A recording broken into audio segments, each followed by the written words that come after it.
Ms. Dawson, you tested positive for THC, which I think you anticipated, but you also tested positive for ecstasy or MDMA. Wait, what?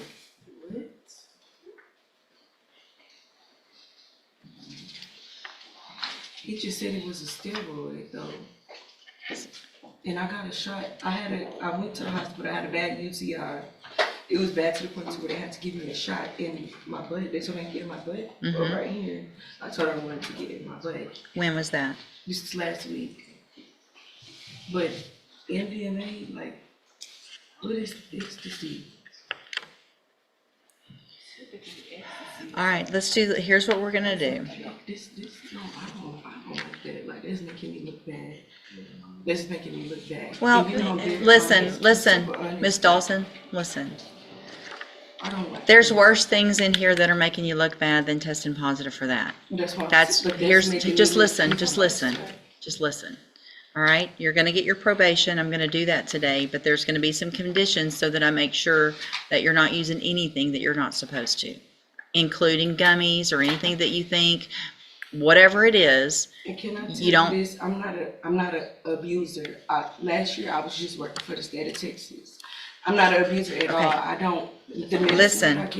No, I just want to know. Like, we're gonna find out. Then you're not gonna have trouble. I feel like that's making me look bad. Listen, Miss Dawson, just pay attention to me for a minute, okay? You're okay, all right? Anything that makes you look bad or that you feel like isn't true, all you have to do, you're gonna be on probation, is be successful on probation, and that's all we all want, okay? No, So listen, you already told me, you've already said it, okay? I understand that you're not sure what this is. Maybe it's from the shot. It's okay, all right? We're gonna make sure from this point forward that you don't have any issues you'll have certain rules on probation to follow, and then there won't be any issues, right?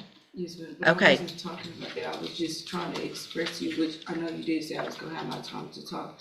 I just want you to know I'm not an abuser. Okay, you said that. I don't abuse Okay, drugs, you said that. You've already said it. I told you. But listen, the most important thing is that you figure out how to get your life together for your child. That's what we're really here about today. That you make better decisions than leaving a 2-year-old in a hotel by themselves. That's what I'm worried about. Do you understand? Not a THC gummy, not whatever other thing that happened today. I want you to get your life together. You're young. You have had issues.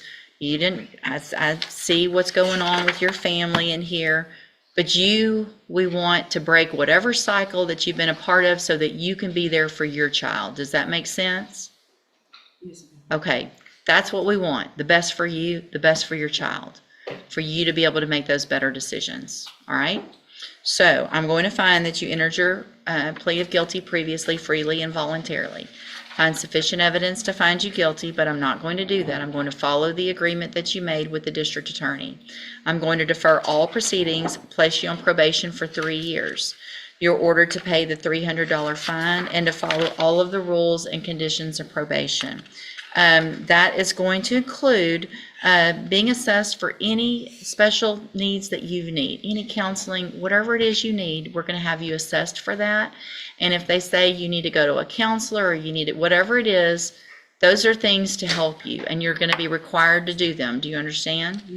And you'll obviously be required to test regularly. So any type of gummy, any type of anything, doesn't matter if they say in the shop it won't test positive, don't do any of them.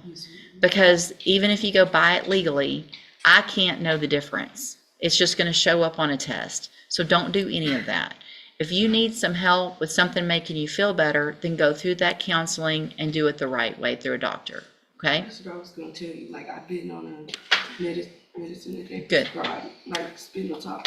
Good. I just don't like feeling like dead inside when taking it. Like, I know. And I know there's certain medicines and they don't make you feel great. That's my only thing. I just But you can't. disconnected from being a parent. Right. Well, talk to them about that because there's probably other medicines that they can try. Yeah, I'm Okay. going tomorrow. But what you don't want to do is stop taking that medicine and then self-medicate with a gummy or something like that. Okay. That's what you can't do. So continue talking to them. Say, I don't like the way this one makes me feel. Let's try something different. And they'll find something that eventually makes you feel right, kind of in a balance. Okay. If you do everything you're supposed to while you're on this probation, this is an excellent opportunity. You don't have criminal history. You're not going to be a convicted felon. If you successfully complete it, the case gets dismissed at the end. You're going to get to be a mom. You're going to get regular jobs, do all the things that everybody else does, okay? The other side of that is if you violate any condition of probation. So if you don't show up for appointments, you test positive, you get arrested or whatever, you can be brought back in here and you can be found guilty, so you would be a convicted felon, and then you could go to the state jail prison for up to 2 years. Do you understand? All right.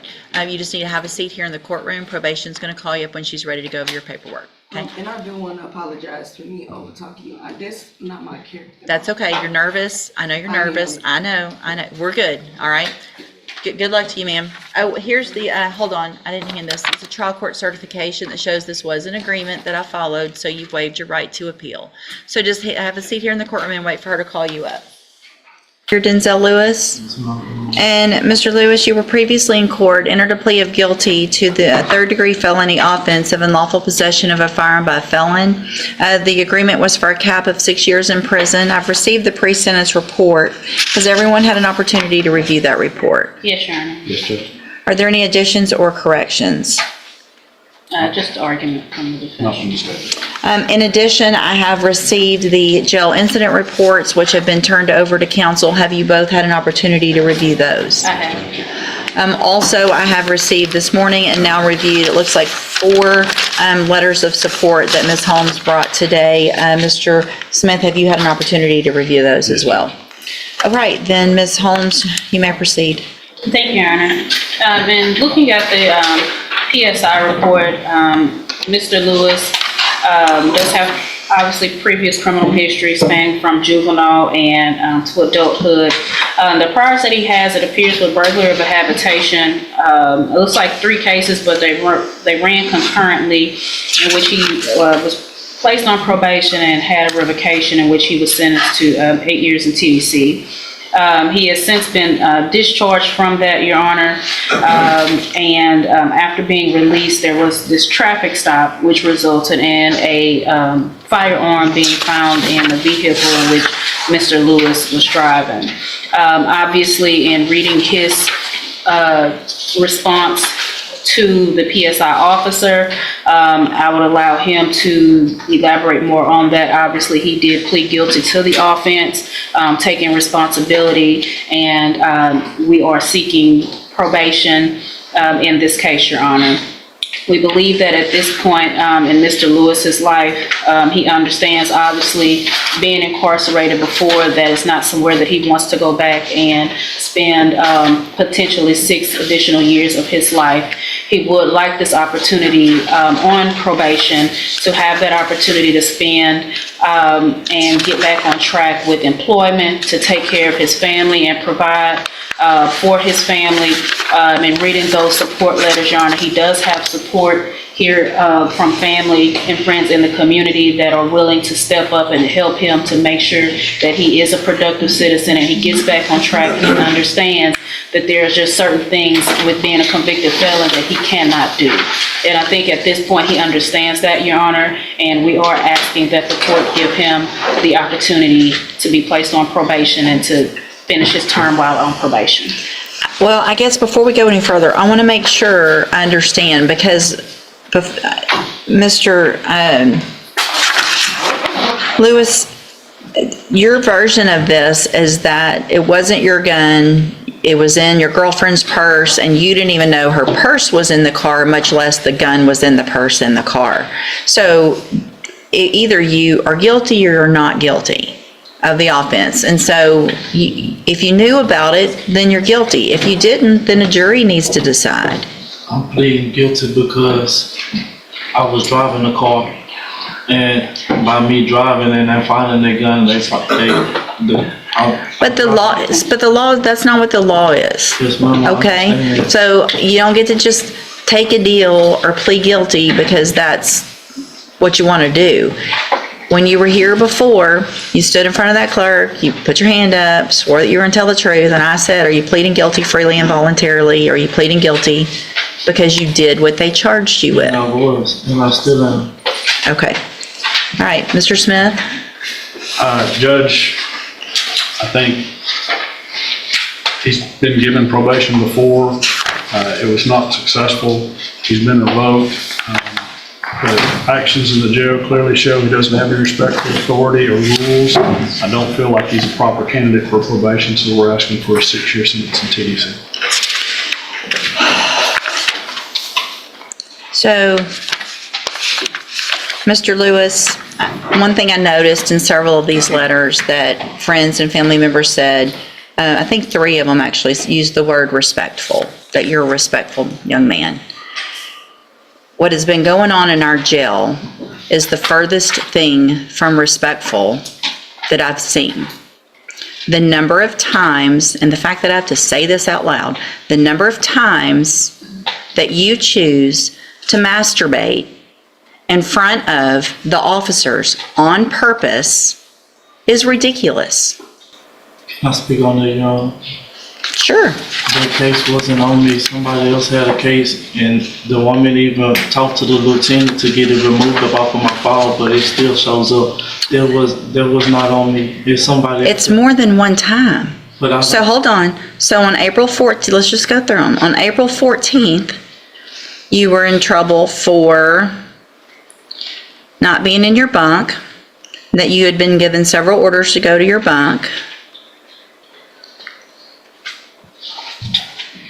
You proceeded to walk around yelling, "Bitch, stop talking to me." So that's from April 14th, last week. Then on April 7th, it alleges that you had your hands in your pants, moving in and back and forth, that you were told to take your hands out of your pants, and that you had been told before, or this officer had been briefed on the fact that you were known for doing this. Your response, according to this, is that that person should have asked the officers how big your penis, anyway. Since they want to be talking about you, they should have told them about that too. Then, on March 25th, before that, a week, so another officer, and these aren't the same officers, it's not the same person saying the same thing about you, somebody has some vendetta against you. So on March 25th, started to do rounds. Noticed that you were watching the person doing rounds, had his hand over his midsection as if he was rubbing on himself. March 18th, another different officer noticed monitoring the bunk. There you are, laying on your back, stroking your penis in a back and forth motion, told not to do so. January 24th, 2025, you're in trouble for walking around. This one, notice the way you're laying on your bunk in a way,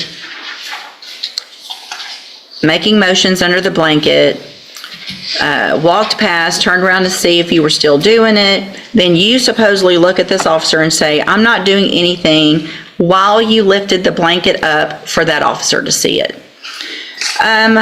January 4th, another time, being told to be quiet, do what you're supposed to do, didn't do it that day. December 29th, another issue of not following the rules. December 17th, another infraction for arguing and not following the rules. So if there was one time when they got the wrong person, that's one thing. That's over and over again, you disrespecting female officers who are in there just doing their job. I sleep on my back. Sir, I know. we're really gonna do that? You asked me, and I'm telling you, John, I sleep on my back. Uh-huh. I have sisters. I have a mama. I don't do that. Them people write whatever they. They're making this up on I don't you? have- That's terrible of them to do If that. you look at my cases report, ma'am, I don't have any cases on none of that. I don't have any time. I'm not on no restriction on none of that. Okay. Up in the county. You were off parole, the way I do the math, less than a Was on year. parole. So you did your whole 8 years? Yes, ma'am. What'd you do in prison to have to do your whole 8 years? I was in SIG. For doing what? Just tattooing, contraband. Not following the rules while you're in prison. I'm going to find that you previously entered your plea of guilty freely and voluntarily. Find sufficient evidence to find you guilty, and at this time find you guilty of unlawful possession of a firearm by a felon. Sentence you to a term of 6 years in the institutional division of the Texas Department of Corrections. You will receive credit on that sentence for any time that you've been in custody that the law gives you the right to receive. I'm handing you the trial court certification that shows this was an agreement that I followed, and so you've waived your right to appeal, and you're lucky that this was the agreement. Mr. Smith was generous. The fact is, you could have been enhanced to a second-degree felony because of your history, and you're lucky you weren't. I have also handed you a written admonishment regarding your ineligibility to possess a firearm or ammunition. Obviously, you know this, but I'm required to read this to you. Because of the judgment entered against you, you're ineligible under Texas law to possess a firearm or ammunition. Possession of a firearm or ammunition could lead to charges against you. Firearm is a legal term, and you should read the written admonishment I provide you to see what devices qualify as a firearm. If you have questions about the laws that make you ineligible to possess a firearm or ammunition, or about how long it lasts, you can talk to Ms. Holmes. You can go with the bailiff.